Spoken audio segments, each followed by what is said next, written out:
India's infrastructure has grown over the past 5 years. Now, invest in the largest infrastructure fund and be a part of this growth story. Mutual fund investments are subject to market risks. Read all scheme-related documents carefully. This is Network 18 and you are watching CNN-IBN.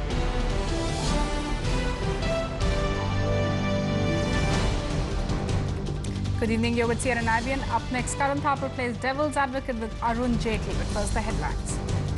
The centre says it will not intervene in the Ayodhya verdict as the BJP renews its call for a temple to be built at the Ram Janmasthan. Mulayam Singh Yadav criticizes the court verdict for giving primacy to faith. 2 days to go for the Commonwealth Games. The Indian Army hands over the reconstructed foot over bridge opposite the Nehru Stadium. But does anyone care for the labourers still battling for life in hospital? First day, first battle. Zaheer Khan and Ricky Ponting engage in a verbal duel on the field after the Australian skipper is run out in the first test in Mohali.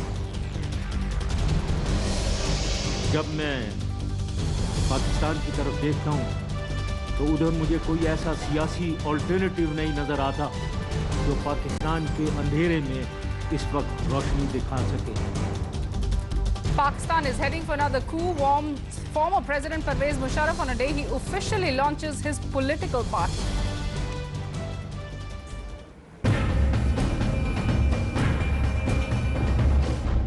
Hello and welcome to a special Devil's Advocate. 24 hours after the Ayodhya judgment, what does the BJP make of it? That's the key issue I shall discuss today with the leader of the opposition in the Rajya Sabha, Arun Jaitley. Arun Jaitley, the RSS Sangsad Chalak has said that there are no winners and losers, but many people believe that in a preponderant sense, the Ayodhya judgment has come down on the side of the Hindu position. Will you accept that? Well, I think to the extent that it opens up the avenue for now the construction of a Ram Mandir at Ayodhya, you can say this. But the manner in which the judges have framed the judgment and they've addressed the issues, and all three have a different approach in which they've done it, I think this whole restraint which is being exercised by various sections, don't look at winners or losers. It's an issue which requires to be resolved, and this judgment perhaps lays a possible framework for moving ahead. And that's why I see that it's not only the RSS chief, in the entire country, there's a reaction of huge maturity as far as this judgment is concerned, barring a few exceptions who may have their grievances. I want very much to talk about the content of the judgment in a moment's time, but first, the RSS Sangsad Chalak has also said that this is not a cause for celebration. But when L.K. Advani says that the judgment has laid the way for a grand temple, he sounds to many people celebratory, even triumphal. So that I must say, even the RSS chief said that don't go out of control and start celebrating. Well, this lays down the foundations as far as the temple process is concerned, and therefore there must be an effort to now make it a reality. In that sense, your language may be different, but the nuances of both are really the same. But why does it have to be a grand temple? Doesn't that sound triumphal? You see, I don't think I'll be fair if I did not say, and that's my party's belief, my own belief, that Ayodhya is a place of special significance to the Hindus, and if a temple at that place is being built, which has a cultural, a religious, historical significance, well, whichever way you say the temple is, it's always good to call it Grand Temple or Bhavya Mandir as the phrases go. And why should anybody object to the idea of a grand temple, particularly if the court judgment allows a temple to be built? Except for the fact that to many ears the word grand seems to have a slight rubbing salt into the wound. I think that's really playing with words. Because if you are having a temple at a place of historical importance, don't we speak about great places of worship, the churches, the gurdwaras, the mosques? When we refer to some of those great architectural structures, why must this be insipid if it is to be built? Let's now come to the actual content of the judgment. First, the judges have concluded that this is a Ram Janmasthan on the basis that that is what Hindus believe in. But that's tantamount to converting belief into a fact. Is that legally tenable? I think we have a debate going on since yesterday in the whole country. by people, including you and me, who've read the broad headlines or the brief points. None of us has read the judgment. And therefore, it's highly unfair to the judges or to the judgment to have detailed discussions without having gone through the logic as far as the judgment is concerned. Except for the fact that two out of the three judges argue on belief. What I understand is that some of the issues in the judgment was, it was an issue in a civil suit, and civil suit is not a generalized thing. There are pleadings, there are issues which are raised, there are issues which are framed, and the issues were, is this place perceived to be a place of worship where Lord Ram was born, or was it the Janmasthan? Now this perception itself was the issue, and this having been framed as an issue, both parties have led evidence and addressed arguments. The judges are bound to answer it. You're being slightly clever in your explanation, because they didn't simply say that this place is perceived as an issue. They went on to argue that Karan, the perception has actually converted into a fact. I don't think either you or I have read even 500 pages of the judgment, forget the 8,000 words. And therefore, this is a discussion between two people who've just gone through the little summary. I would wait for my final comment, and I would advise you to wait for your question after the judgment has been read by people, including you and me, and then we start commenting on it. It's unfair for us to get into a discussion without having gone through the details. All right, that's a fair point you make, but let me put it like this. You're a lawyer. Let me put it to you. If a community believes that Mr. A is born in place B, does that belief make it a fact? Well, that makes it a fact of existence of a belief. No more. No, this judgment goes further. No. Therefore, you must read the judgment, because as I understand, the issue is really in relation to the belief. The belief itself is a distinct issue, and I'm sure the judges have tried to answer that issue. Except you will accept, won't you, that there is a difference between the belief and the fact. Well, I think let's read the judgment as to what it has said. Okay. Because I am given to understand, I have read the issues, and I have read specific issues relating to the belief.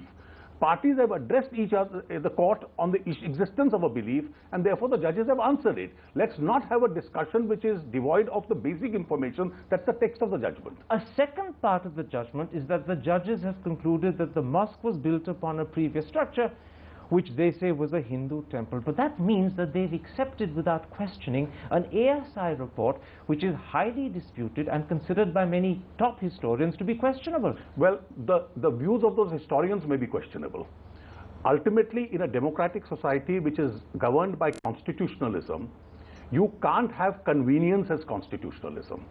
You have a system where the court appoints the ASI as an agency. Some left of center historian is not the ASI. The ASI in turn hires the best international experts. What is the evidence that they have? They have plaques which was recovered immediately upon the demolition of the disputed structure by the ASI. They have pillars which have been recovered and material which has been recovered by the ASI. Then you had ASI hire an international, I'm told a Japanese agency, which did various other studies by digging into below the surface and finding out was there an existing structure below the surface. They did laser studies. Now they did laser studies. Now if all these studies, now I'll just place the evidence before you, because I've been seeing some adverse comments coming from vested interests, come to a conclusion and a conclusive report is given. It is disputed as long as the report doesn't come. Once there is cross-examination, now please allow me to complete, on that report, once you grill the ASI for days together and the judges give their opinion, it is no longer disputed, subject to the right of appeal, then that becomes a fact. And historian is entitled to criticize the judgment, but India will be governed by a judgment delivered by a court and not the opinion of some politically inclined historian. That is very much a contested answer that you've given me. First of all, the ASI report needs to be interpreted. Different interpretations are as valid as each other. Secondly, someone has to then judge between the interpretation. That means, unfortunately, we don't have a kangaroo system of... Unfortunately... Let me finish. Let me finish. Normally you don't allow us to finish. The problem is that when you need someone to judge between different interpretations, that person has to have the expertise to do so. Whatever else judges of the Allahabad High Court may be, they're not historians with that expertise. Well, so unfortunately, Karan, we don't have a kangaroo system of justice where television studio and anchors become judges. We are governed by constitutionalism, where judges with the strength of, on the strength of expert witnesses, are the judges of even expert evidence. Judges are not expert handwriting witnesses. Judges are not expert archaeological witnesses. It is judges who, they can decide questions of science, depending on whatever is the medical evidence. In a medical negligence case, a judge is not a doctor, but the expert will come and give evidence and the judge will opine on that basis. That's the system we have. So I'll tell you what the problem is in this instance, that at least in two specific important areas, the judges have relied on something which is not indisputable. In the first instance, they relied on faith. In the second instance, they relied on a contested, disputed opinion. That's why people question your the question validity. Is based on a non-reading of the judgment, B, on an erroneous presumption, at least on the second fact. The first I have already answered. The judges, I assume, would have realized, because that was the evidence, an ASI report, international agencies which did a laser study, historical writings of a contemporary nature, that is 17th century and 16th century writings of travelers, historians of that particular moment, the official gazetteer of during the British rule in India. As against this, there was almost a negligible evidence. You found structures there with Hindu markings. Now, on the basis of all this, if judges come to an opinion, now what I seriously object to, that you can't have a constitutionalism of convenience in India. Pardon me for saying this. Till 4 o'clock yesterday, I saw so-called historians and lawyers sitting in television studios saying a judgment is coming, it must be accepted. At 4:15, when you saw the judgment swinging the other way, you immediately turned into a critique of the Allahabad High Court. Now, this was something which at least a civilized Indian society, you can criticize the judgment, but you can't change within 15 minutes the tenor of your entire argument. Except now you're talking about a slightly different issue. You're talking about how commentators change their position, and your criticism of commentators is legitimate from your standpoint. I don't want to prolong the argument over the validity or invalidity of the basis on which the judges have come to conclusions, but let me just point one thing out, and then I'll move on. That the elements of fact that you point towards, such as plaques, such as pillars, such as Hindu markings, have other interpretations in the eyes of reputed historians like D.N. Jha, Irfan Habib, Jai Menon. That's why this is a contested finding. But leave that aside. It's a contested fact between ideologically motivated historians of different varieties. The others may say something else. But in a democratic society governed by a rule of law, ultimately a disputed fact is to be decided, even if it's an expert fact, by a court of law. That's true, except that the problem is that disputed facts still have contentious aspects, and people often remember that. Mr. Jaitley, let's take a break at that point, but this is by no means the end of the interview. There's a lot more to come. Stick with us.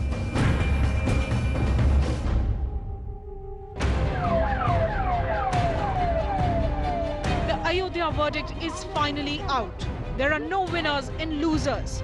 India is moving on. The younger generation has totally moved on from the Ayodhya issue. High time we move away from Hindus and Muslims and Christians. Splitting into 3 parts, that's good enough. Both Muslims and Hindus can pray in the same place. CNN-IBN brings you voices of the post-Ayodhya generation. India beyond Ayodhya.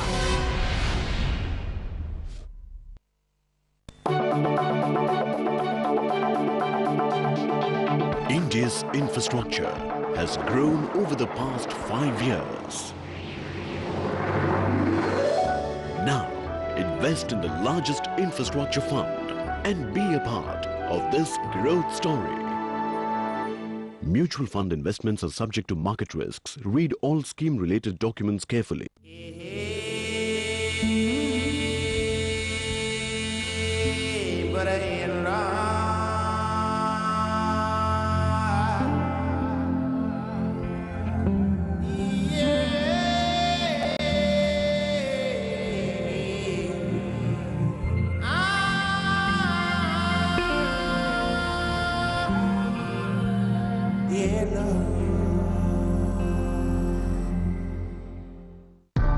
My Tag Heuer watch. Let me tell you a fascinating story. 150 years ago in a workshop in Switzerland, a perfect watch was born. Time passed, tools changed, year after year. Tag Heuer watchmakers have pioneered precision. Tag Heuer watches became a legend, wanted by movie stars and kings. I'm Shah Rukh Khan, and I'm proud to be part of Tag Heuer's legend. History begins every morning.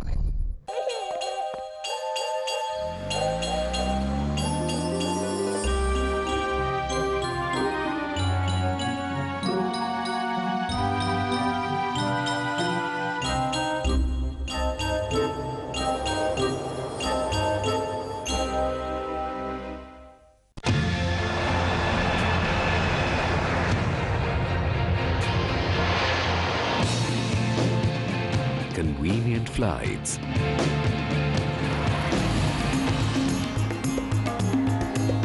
Smooth roads. Scintillating train journeys. Comfortable hotels. Come, explore the Northeast.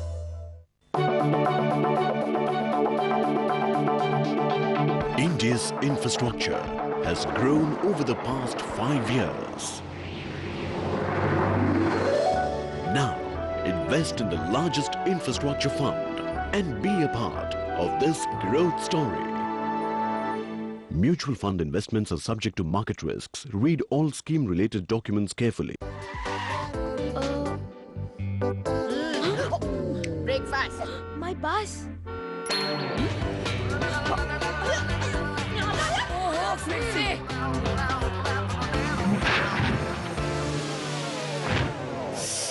उफ, ये खाओ. 2 glass दूध के calcium के साथ real cornflakes crunches, Horlicks cornflakes crunchy biscuits. Introducing the new air conditioner from Panasonic with E-ion purifying system, eco-petrol sensor, and inverter technology saving you up to 60% power. Panasonic inverter AC with eco-petrol. That's what I call a real star. Panasonic, ideas for life. India's infrastructure has grown over the past 5 years. Now, invest in the largest infrastructure fund and be a part of this growth story. Mutual fund investments are subject to market risks. Read all scheme-related documents carefully. This is Network 18 and you are watching CNN-IBN. Welcome back to Devil's Advocate and an exclusive interview with the leader of the opposition in the Rajya Sabha, Arun Jaitley. Let's change tack and come to a different aspect of this judgment. The judges have dismissed the Sunni Waqf Board petition on the grounds that it was time-barred. They've recognized the site as the Ram Janmasthan. They've also said that in fact the mosque was built upon a Hindu temple, and yet instead of handing the site entirely to the Hindus, they've chosen to split it into 3 equal parts. I put it to you that their findings mismatch with their conclusion. Well, let me tell you, I have not read the basic logic they have arrived at. Maybe even I, from a different point of view, may like to contest that logic. But it is quite possible for a judge, having dismissed that suit, come to an alternative finding, and I'll tell you how. The judge dismisses the Sunni Waqf Board suit on the grounds of limitation. The suit is not maintainable. Then it goes to the suit filed by the deity and says, there are no original title documents produced by any one of you three. And they can't be. No, they can't be. But possession for centuries is with all three. Somebody has been worshipping in different parts of the structure. I therefore hold this possession to be joint. On that basis, I declare you a joint owner, but I don't want disputes any further. I pass a final decree of joint ownership of 1/3 each, but it's a preliminary decree how this 1/3 is to be partitioned.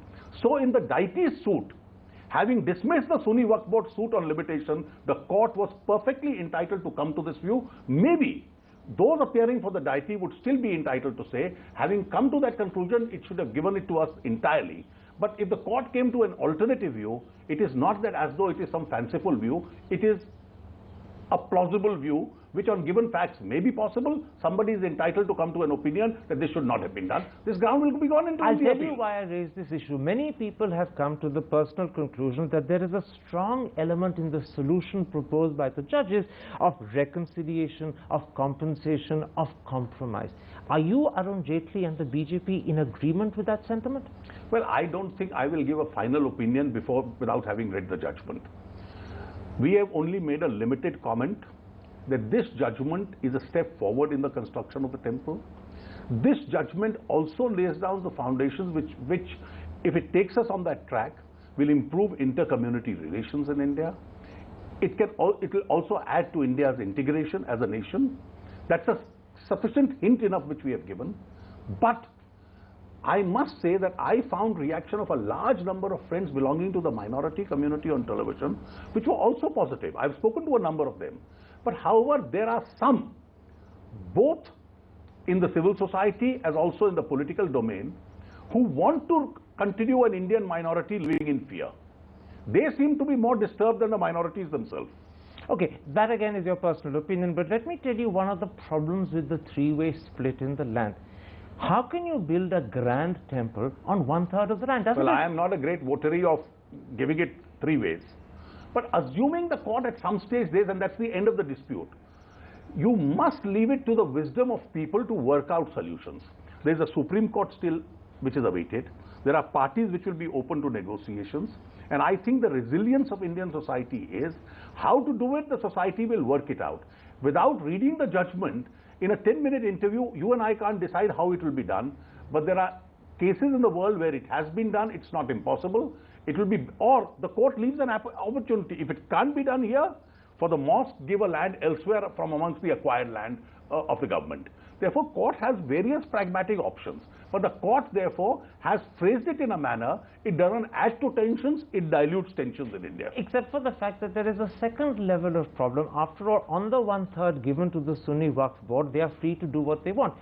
Would you be happy if they choose to build a mosque adjacent to the Ram Janmastan and adjacent to your grand temple? Who has thought in details of all this so as to comment? And one is not going to give some quickie reactions to bizarre or absurd or hypothetical situations. But this is not bizarre, it's not even hypothetical, it could actually happen. Well, when it happens, we'll react to it.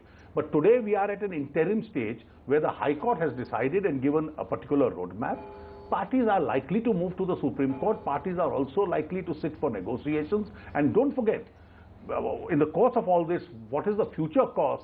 Let's trust the majority of the parties and of the Indian society. Now, the Allahabad High Court has itself said that the status quo will be maintained for 3 months because they want to give the three parties time to work out amongst themselves how the 1/3 division of the land will happen. Do you think that's actually likely, or is it a tall order? Well, I think all options will be explored by parties. If parties sit together and the government facilitates that, I think it will be a good situation. Should the government facilitate it? Well, I think there is a role of the state in resolving issues also. The court itself, the appeal court itself can do it.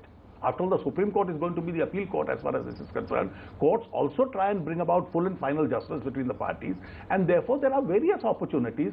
I can't foresee all that will happen over the course of the next 3 to 6 months. As leader of the opposition today, would you advise the government to take the initiative and bring the parties together so that they can work out this division three ways? Let us first await for some more time what is the attitude of the various contesting parties, and therefore I would suggest, and this is a comment we've made, this is a positive development, the judgment in this suit. It takes us in the direction of a temple. It takes us in the direction of a better national integration and better inter-community relations. Let's move on that roadmap rather than become confrontationists on this issue. Let's come to the influence that this judgment is going to have on political parties and political sentiment in India. Is there going to be a wind in the BJP sails hereafter? Well, I am nobody to praise my own party because I ordinarily do that. But if you see the reaction of the BJP and the RSS, and this comes from two of our senior-most people, Bhagwatji has said so, Advaniji has said so, our reactions have been most modest. No, your reactions may be modest, but are you anticipating that there's going to be a wind of support for you and that this is going to help you in the elections, not just in Bihar, but perhaps all the way to 2014? Even though we've consistently been told that you are using it for political purposes, we've always said that we don't want to politicize it for the purposes of elections. Today we are in opposition. Can you resist doing so? Well, you see, there is a dynamics of politics. Today we are in opposition. And even then, if we succeed in having the temple built, it's certainly a great pleasure, but we'd not like to link it to any particular election. So even if your rhetoric may not be celebratory and triumphant, you do sense in your heart that there is a wind of support behind you. I think there are a very large number of people who are relieved, who are happy, if not rejoicing. Some people may want more on either sides. But at the same time, as I said, we've reacted with a great sense of maturity. India has probably reacted with a very great sense of maturity. Will the BJP now, in a more formal, upfront way, revive the Ayodhya and Ram Mandir issue? You've downplayed it for many years. Will it now come to the forefront? Well, there are some issues which remain relevant. This issue is relevant because the court has announced a judgment. Has it? This issue will be relevant because the matter will go up an appeal and will possibly go for different kinds of procedures as far as the Supreme Court is concerned. And therefore, political parties don't censor themselves on those issues. Every party, I'm sure, will comment on it. But I can assure you, with this positive step, We are going to have a lot of responsibility on our shoulders, how to deal with it, and we want a great solution to this being worked out. We are not the principal party which is responsible for this. We are neither in government, we are neither the Vishwa Hindu Parishad nor the Sunni Waqf Board. They are the principal parties, but certainly in the direction of a temple, to the satisfaction of all, if a solution comes, the BJP will certainly act in a very responsible manner. In other words, you'll take advantage of it, but you won't exploit it. I haven't said so. I haven't said so, and I don't intend saying so. Arun Jaitley, with that smile on your face, a pleasure talking to you.